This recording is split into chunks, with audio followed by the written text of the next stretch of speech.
Hello guys, അപ്പോൾ ഇന്ന് variety ആയിട്ടുള്ളൊരു ഗെറ്റ് റെഡി വിത്ത് മീ ആണ്. മോയ്സ്ചറൈസർ. അപ്പോൾ നിങ്ങൾ വിചാരിക്കും ഗെറ്റ് റെഡി വിത്ത് മീൽ എന്താണ് ഇത്ര ഒരു പ്രത്യേകത? ഇപ്പോഴത്തെ പോലെ തന്നെ പണ്ടും എനിക്ക് ഭയങ്കര ഇഷ്ടമുള്ളൊരു പരിപാടിയായിരുന്നു ഇങ്ങനെ അണിഞ്ഞൊരുങ്ങുക എന്ന് പറയുന്നത്. ഞാൻ പഠിച്ചത് ട്രിവാൻഡ്രത്തെ തന്നെ അത്യാവശ്യം ഫേമസ് ആയിട്ടുള്ളൊരു ഗേൾസ് സ്കൂളാണ്. ഗേൾസ് സ്കൂൾ എന്ന് മാത്രം പറഞ്ഞാൽ പോലെ അതൊരു കോൺവെന്റ് സ്കൂൾ കൂടിയാണ്. എൻ്റെ സ്കൂളിൽ ഈ വക കാര്യങ്ങളൊക്കെ പ്രകടിപ്പിക്കലായിരുന്നു. അതായത് മേക്കപ്പ് ചെയ്യുക, കണ്ണെഴുതുക, ലോങ് നെയിൽസ് വളർത്തുക, നെയിൽ പോളിഷ് ഇടുക, കമ്മല്, മാല മുതലായ സാധനങ്ങൾ കളറായിട്ട് ഇടുക.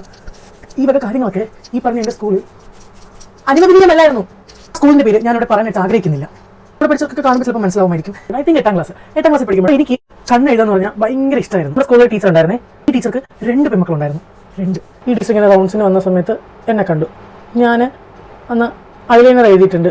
ടീച്ചർ എന്നെ ഇങ്ങനെ വിളിച്ചു എന്നോട് ചോദിച്ചു, സ്കൂളിലല്ലേ വരുന്നത്, ഇത്രയൊക്കെ ഫാഷൻ്റെ ആവശ്യമുണ്ടോ? എന്തിനാണ് ഐലൈനർ എഴുതിയിട്ട് വരുന്നത്? Go wash your face and come, go go go എന്നിങ്ങനെ എൻ്റെ അടുത്ത് പറഞ്ഞു. അപ്പം ഞാൻ ആലോചിച്ചു, ഐലൈനർ എഴുതുന്നത് അത്ര വലിയ തെറ്റാണോ? വല്ലാത്തൊരു വിഷമവും ഇൻസൾട്ടും ഒക്കെ ആയി. പക്ഷേ ആ സമയത്ത് ഞാൻ കാര്യമാക്കിയില്ല. ഞാനിങ്ങനെ നടന്ന് മുഖം കഴുകാനായിട്ട് പൈപ്പിൻ്റെ അടുത്ത് എത്തിയപ്പോൾ ഞാൻ അവിടെ ഒരു കാഴ്ച കണ്ടു. എന്താണെന്ന് അറിയാമോ? എന്നെപ്പോലെ തന്നെ മുഖം കഴുകാൻ വന്ന് ഐലൈനർ മായ്ച്ച് കളയാൻ വന്ന് ഒരുപാട് കുട്ടികൾ അവിടെ ഉണ്ടായിരുന്നു.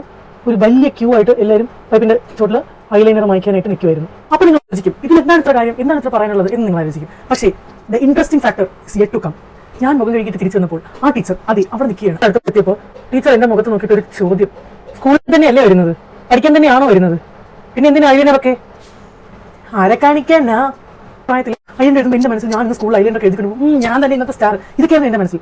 എൻ്റെ മുഖത്ത് നോക്കി ആ ടീച്ചർ ചോദിക്കുകയാണ്, ആരെ കാണിക്കാനാണ്? ആരെങ്കിലും കാണിക്കാനാണെങ്കിൽ മാത്രമേ ഐലൈനർ എഴുതാവുന്നുണ്ടോ? ഉണ്ടോ? ഉണ്ടില്ല. അന്ന് എനിക്ക് അതിനുള്ള മറുപടി കൊടുക്കാനായിട്ട് പറ്റിയിട്ടുണ്ടായിരുന്നില്ല. പക്ഷേ ഇന്നായിരുന്നെങ്കിൽ അതിനുള്ള മറുപടി ഞാൻ കൊടുത്തേനെ. നാടി നോക്കുമ്പോൾ എന്നെ കാണുമ്പോൾ എനിക്ക് ഇതിനൊരു സംതൃപ്തി, എനിക്ക് ഇതിനൊരു കോൺഫിഡൻസ്, എനിക്ക് എന്നെ കാണുമ്പോൾ വാ എന്ന് തോന്നും. അതിലാണ് കാര്യം. അല്ലാതെ ആരും കാണിക്കാനല്ല ഞാൻ ഇങ്ങനെ അണിഞ്ഞൊരുങ്ങി ഐലൈനർ എഴുതി നടക്കുന്നത്. എങ്ങനെയാണ് ഐലൈനർ എഴുതിയാൽ പഠിക്കാൻ പറ്റില്ല എന്ന് ഇവരൊരു കൺക്ലൂഷനിൽ എത്തിയത്?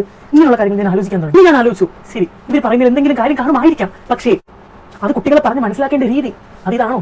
ലിപ്സ്റ്റിക് ഇടുക, ഐലൈനർ ഇടുക, ഇതുപോലുള്ള കുഞ്ഞു കുഞ്ഞു ആഗ്രഹങ്ങളായിരുന്നു അന്നത്തെ ഞങ്ങളുടെ വലിയ വലിയ ആഗ്രഹങ്ങൾ. പറഞ്ഞു ടീച്ചേഴ്സ് കുട്ടികളെ വഴക്ക് പറയണ്ടെന്നോ അല്ലെങ്കിൽ കാര്യങ്ങൾ പറയണ്ട എന്നോ അല്ല ഞാൻ പറയുന്നത്. പക്ഷേ ആ പറയുന്നതിന് ഒരു രീതിയുണ്ട്.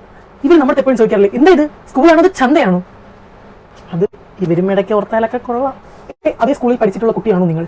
നിങ്ങൾക്കും ഇമാതിരി തിക്താനുഭവങ്ങൾ അവിടെ ഉണ്ടായിട്ടുണ്ടോ? എന്റെ സ്കൂളിൽ നിങ്ങൾ വേറെ ഏത് സ്കൂളിലാണ് പഠിച്ചത്, അവിടെയും നിങ്ങൾക്ക് ഇങ്ങനെയുള്ള അനുഭവങ്ങൾ നേരിടേണ്ടി വന്നിട്ടുണ്ടോ എങ്കിൽ പ്ലീസ് കമന്റ് ബിലോ. അതുപോലെ എന്റെ സ്കൂളിൽ പഠിച്ച കുട്ടികൾ ആരെങ്കിലും കാണുന്നുണ്ടെങ്കിൽ നിങ്ങൾക്ക് ആ ടീച്ചർ ഏതാണെന്ന് മനസ്സിലായെങ്കിൽ അത് കമന്റ് ബിലോ.